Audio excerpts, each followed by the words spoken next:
I watched a few episodes of this show. It is so suspenseful. I was at the edge of my seat at the end of episode 4. How would you describe the show in just 3 words? Ooh, Energetic. packed, I think character based, it's character and cinematic. cinematic. Yeah, sorry, you got to give us 4. I'll take 4. I do like how they had different shots, like the cam footage, and it was just very like a different type of way of storytelling, which I really enjoyed. I'm curious, what drew you both into this project? Well, it's a joke, but there's also a lot of truth in it. The 2 words, Dick Wolf. Anytime you're signing on to do a Dick Wolf project, you know it's going to be special. For me, to get the script and the offer to play Bishop, I was so honored because it's a character that I've never played before and not typically a character people would envision me playing. The script was just page turning and just so rich. Like it was action packed, but it was great characters. And then the opportunity to play a character that's so different from other characters I've played, I just jumped at the opportunity. So that's what drew me in. You once you read it, you realize it's different, and obviously reading the pilot, you haven't seen it, so but it's sort of this interesting blank slate that you go, wow, I have to kind of create this blueprint now, or I'm one of the architects of this new blueprint, and I love that challenge, and I think it kept growing, and kept going in interesting directions. The process, and I think we came up with some really original, cool stuff. Eriq's a phenomenal director. Yeah, no, it was really interesting having to watch because it puts a twist on this type of show as a viewer too. Curious, how did you prepare to play cops? We did go on ride-alongs. That was instrumental. Yeah, all the actors did that, and Troy and Brandon actually then got some.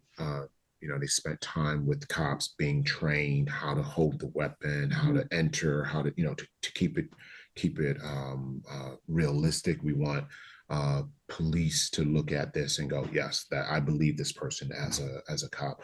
I come from the old school of obviously having been on ER and having technical advisors. I give a lot of respect and a lot of props to technical advisors because they make us look authentic in whatever we're doing. And so early on, we got technical advisors in to come in. And like I said, because sometimes I watch a show and I'll see somebody doing something and it pulls me out of it because you would never do that. Cops don't have guns pointed at the back of another cop.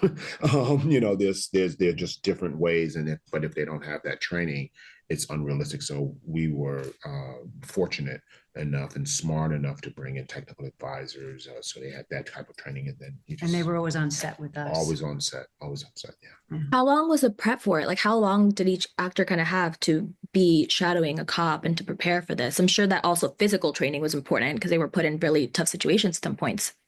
Well, it was different. I mean, like I said, obviously Brandon and Troy were at the bulk of that. I've had stuff over the years in various capacities, and I ran Chicago PD, so I've gotten that way. So everyone kind of comes to the party with different skill sets and different levels of experience.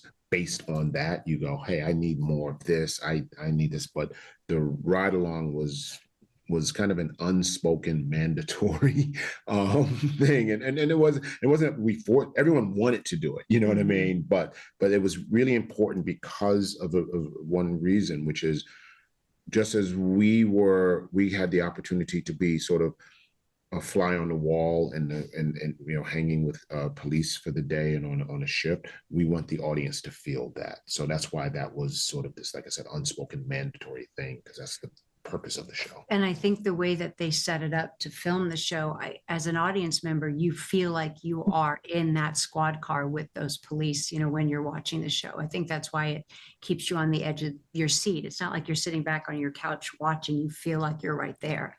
And it was very effective to use the body cam, the dash cam, the cell phone camera, all of it to get that feeling and make it high stakes, high energy. Yeah. Yeah, I agree. As a viewer, it was really immersive.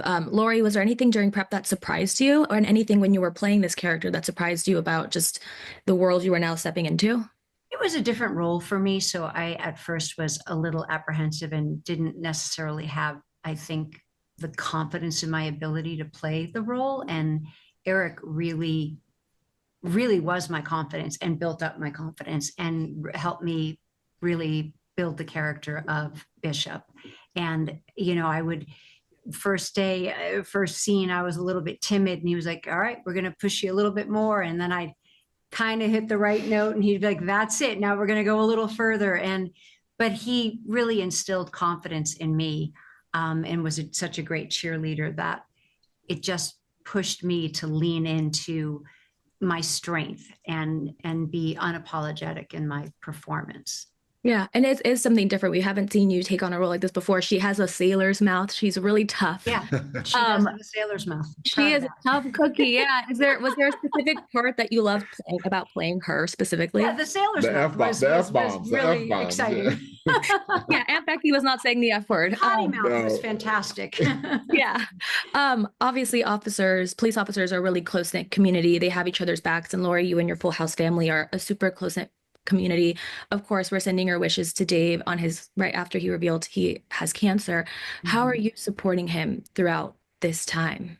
Oh, my sweet Dave. Well, we're in constant touch with him, and he's got a good attitude. He's a trooper, and he is going to beat this. I have no doubt. Yeah, we are all sending him good vibes. And last question. Well, everyone just keep praying for him. Just lots of prayers. Yeah, we will. And last question, holiday season is here. Do you two have any special holiday plans? Any fun things you're doing with your family? Just gonna stick close to home, but I'm so proud of myself because I've already got my Christmas tree up.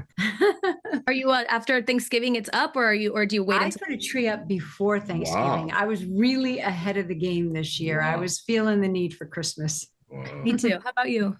I'm going to be doing a job right up until the 23rd. So by the time the holiday rolls around, I'll be glad to come back home, chill out for 2 weeks, and then go back in January to finish the job. So yeah.